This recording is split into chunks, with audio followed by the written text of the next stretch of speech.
Welcome to Land Academy. I'm Jack Butala. I'm Jill DeWit. We show you how to buy real estate for half of what it's worth. And sell it on the internet really fast. We are Jack and Jill, and this is the Jack and Jill Show too. With over 15,000 completed transactions, we're the experts at acquiring property. Of all kinds, not just land. For half price and flipping them for way more. All right, let's get this show started. Jack Butala with Jill DeWit. Hi. Welcome to our show today. In this episode, Jill and I talk about person-specific offers to buyers and why they're the best. Person-specific offers.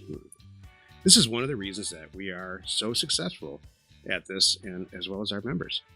Mm-hmm. Awesome show, Joe. Let's before we get into it, let's take a question posted by one of our members on the landacademy.com online community. It's free. Mm-hmm. Okay, so Eric asked, I have a question on dealing with JTROS, which is joint tenants with rights of survivorship, vesting where one owner is deceased. When I create the new deed from the remaining owner to myself, who is the grantor? Just the surviving owner? Or do I somehow need to have both of these original owners on the new deed as grantors? This is such a good question. I love it. It really is.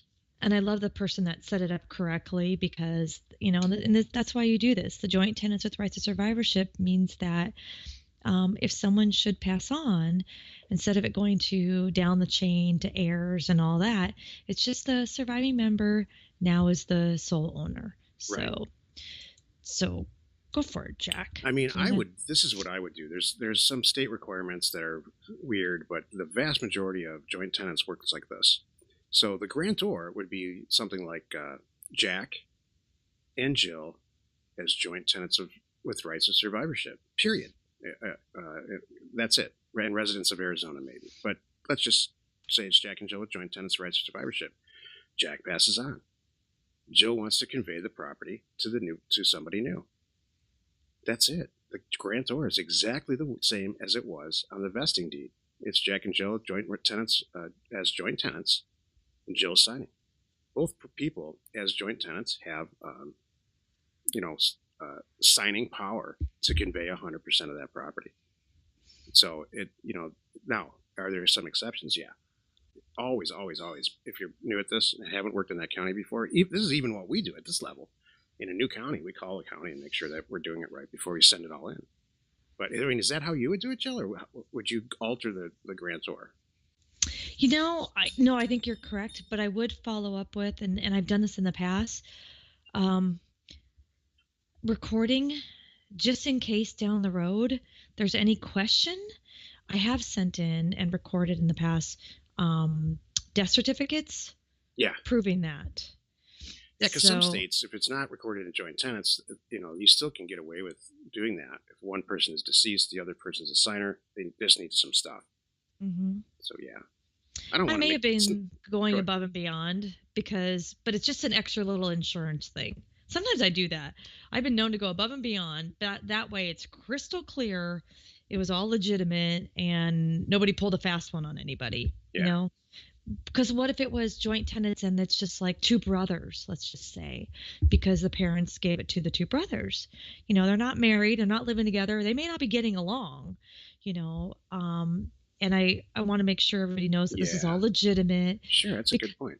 So, and it's really easy in this situation to get an original copy of the death certificate from who you're getting the property from. They will absolutely, and once it's recorded, the county will send it right back to you. So they just basically make a copy of it and return it to you. They don't keep it, and then I will forward it, send it back to the original person, saying, "Hey, I need to basically borrow this." Well, I do it and then send it back. Yeah, I've done it both ways, and now that you mentioned say it that way, I like your way better. You just take that extra step just to make sure. Yeah. And either way, I think the county recorder is going to tell you exactly what they want. Exactly. That's true. I mean, when in my stint in accounting, somebody said, just do exactly what you're told.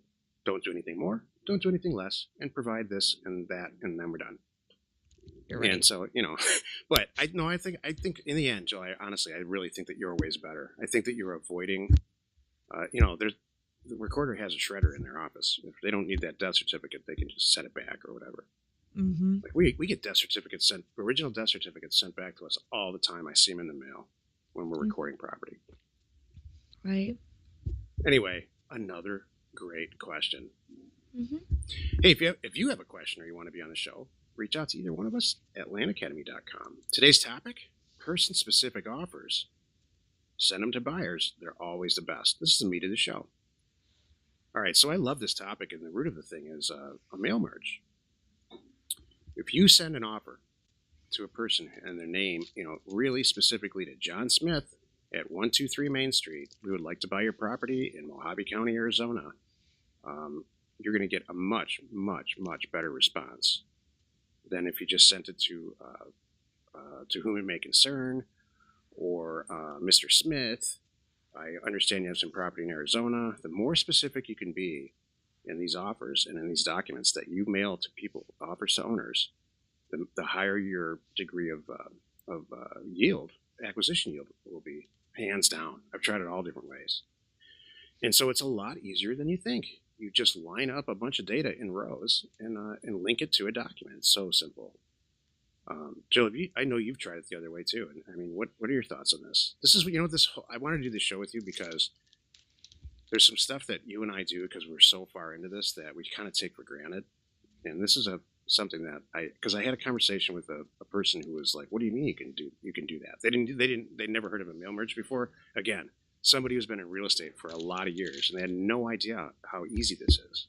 Mm-hmm. So, and I know that you deal with Land Academy members sometimes, and you send them stuff that's really, mail merged or email merged, and I think you get a better response, right?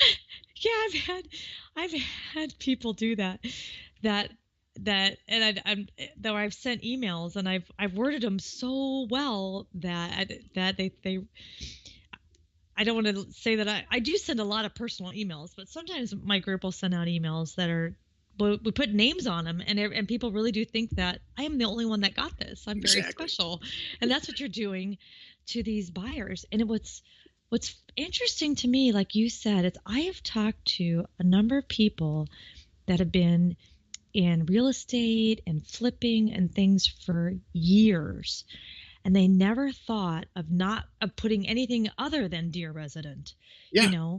And when I sit and tell them, well, hold on a moment, think about this for a second, and they go, wow, no wonder that would have a better strike percentage here if it really said, dear Mr. Smith, my name is da da da da da. This is my company. This is who we are. This is our business. We are very seriously interested in your, property at this location. And I know with this size, this acreage, here's the legal, here's the APN. So, it's all very personal, like you said. And here's the price I'm willing to pay. And I can close by this date. And here's how the transaction would be handled. Who's not going to go, whoa, and pay attention? That's what I think. And it's so funny, the people that go, oh my gosh, I can't believe I never thought of that. Yep. I'm like, yeah. They sit and put themselves in that recipient's shoes and go, well, heck yeah, I would sit up and pay attention too. Right. And it changes their world in a very positive way. Yeah. So imagine you sit down like it's 1949 and you have a piece of paper and a pen and you write an offer out. There's only 5, and let's say now you want to do it to 10. You want to make 10 offers. So you sit there and you write 10 offers out on a piece of paper, like a yellow pad, right? You flip one page over and you do it again. Well, and it's the exact same offer, except some stuff changes.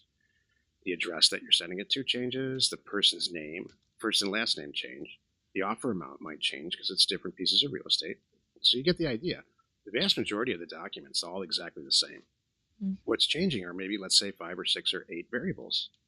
That's a mail merge. Now imagine an Excel spreadsheet with 10,000 names in it and 10,000 lines of data. And the data is only the variables, the price, the first and the last name, and things like that. It's very, very simple. It takes 10 minutes to send out 10,000 offers the way they have this set up. Mm-hmm. And you're exactly right. You nailed it. Actually, you took the wind out of my sails a little bit. And I'm coming from you, it's actually better. because people extremely, we have a person in our group who's in the commercial real estate business in Texas. Makes a ton of money. Actually left his position to do this full time because he said, I've been buying commercial real estate for years and years and years. We've been doing it all wrong. I tested this thing before I joined your group, and it works like a dream. So I'm not sitting here trying to sell anything. I'm really not. I'm just saying I get a lot of personal pleasure out of people saying, you know what, I had the basics and we were doing just fine, but now we're killing it because this is even better. Mm-hmm. You got to send a personal thing out. Think of women. Women don't want to be in a group of women, and they want to be the only girl and the best girl and the best treated. You know what? That's everybody wants to have special treatment. I don't care who you are. Mm-hmm. Exactly. What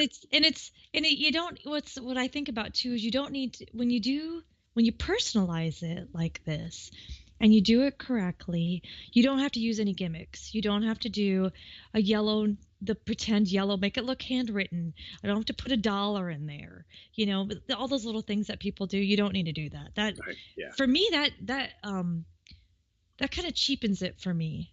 I have to say, absolutely. It's like disrespectful. I agree completely. It is. It's like, oh, it's a little trick. You put a little $1 in here. You put a magnet in here, or something like that. And that's one of the things, Jack, that I love about how this is all because of you, is let's just be respectful and have good, decent offers and be very respectful of these prospective sellers. And it sure comes across. I mean, when they sign them and send them back, I mean, they've done their homework. They've thought about it. They're legitimate. They're ready. They've checked us out. They know this is real, and they're ready to go. Yep. Yeah, it's I've done it multiple ways, but I still do remember it was around 2000 and I'm thinking 4 or 5 or 6 where we really invoked, a lot of it's because of RealQuest, really started to do mail merges. And, first it was just the first name and last name, kind of like your newsletter. There's not a lot of newsletters, online newsletter, Mm-hmm. where in the body of the newsletter, there aren't too many variables, if any. It's really just a person's first and last name or first name. So we used to do a version of a mailer back then like that. And then we really said, well, why not just tell them what we're going to pay and avoid all these back and forth. And that was when the light bulb seriously exploded over my head, not just went off. Mm-hmm. And it's really, really, really exciting. To this day, we still improve it. A lot of times I get people calling back. I don't answer the phone anymore, but I just remember a lot of people was legitimately concerned about where I got this data. Like, how do you know all this stuff about me? Right. Not like your favorite color is red, but where you live, what the tax rates are, the assessed value, what we're willing to pay, the fact that you have 6 properties, not just one in Arizona, and on and on and on. And so like everything, I formulated a sentence that said, I don't mean to freak you out, but this is a matter of public record. And if you want me to take you I'm not stalking you. Yeah. If you want me to take you off the list, I certainly will. But I'll tell you, I meant it as respect. I'm not horsing around. I really do want to buy your property. And 9 times out of 10, they respond really favorably to that. Mm-hmm. They do. I think honestly, it's all transparency. And I think now too, with the internet, if it were me as a recipient and I now have a way to go look you up and make sure that you are legitimate, that makes me feel good. Exactly. We can all do that. It's not I'm not just saying it in the letter. And this is one thing that I tell our members too. I'm like, everybody be out. You got to be out there. You cannot hide behind your thing. Or if that's your goal, you're not going to do as well. Because these people want to know that you're real and they want to be able to, do their homework and check you out before they sign something and send it back. So you might be missing some people if you're not doing that. Exactly. Oh, I know you are. Mm-hmm. Oh, I've made all these mistakes. Mm-hmm. Well, I know in life, I mean, seriously, Jack, it's funny how many people I know for a fact that you and I are out somewhere and we meet people and I know that they're Googling us. You know what I mean? Oh, yeah, sure. They're going, is this for real? These people are legitimate, and stuff. And I know they look us up and it's kind of funny. Yep. So, but yeah. Sometimes they're Uber drivers and they do it before we're even done with the ride. Oh my gosh. One time? Yes. Well, it's just because they hear our conversation. So yeah, I've had at least 2 that I can think of in the last 6 months of Uber drivers reaching out, wanting to learn about Land Academy. It's just because they want to get investing in property and they haven't figured out how to do it, and they hear us and talking in the back and laughing, Right. having a good time. They're like, I want to do what they do. So yeah, that's funny. Yeah, we make it sound too easy and too fun. That's true. There is a teaspoon full of effort, to quote Seth Williams. Gosh, I haven't used that quote in a long time. Our COO he's famous for saying that. You're making this look too easy. All right, yep. You're portraying this as there's no work at all. It's not. There is a little bit of work, a teaspoon of work. Exactly.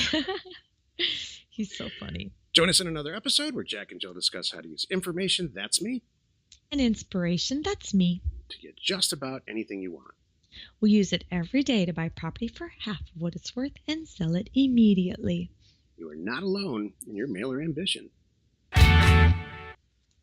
Specifically, there's that one Uber driver when we were in Los Angeles. She looked like the Black Dahlia. Oh, yes. And she was just, smacked on the phone like Jack and Jill, Yes. People have different reactions to that Jack and Jill thing. Usually they giggle.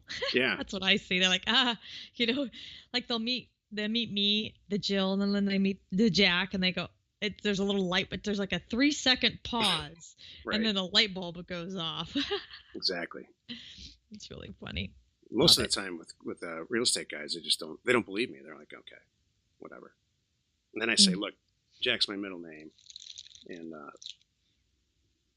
this is Jill, and it's been a lot of years that we've been doing this together, and they're like, okay, all right, that's okay then. They just think it's a flat ass out lie, like a publicity stunt. That cracks me up. That's so funny. They don't. And then we have to tell them, look, we didn't. It just happened. It's okay. Yeah. Information and inspiration to buy undervalued property. We are Jack and Jill, and this was the Cash Flow from Land Show. We're the experts at acquiring property Of all kinds, not just land. for half price, just so we can flip it for way more. And really fast. Thanks for listening. You are not alone in your real estate ambition.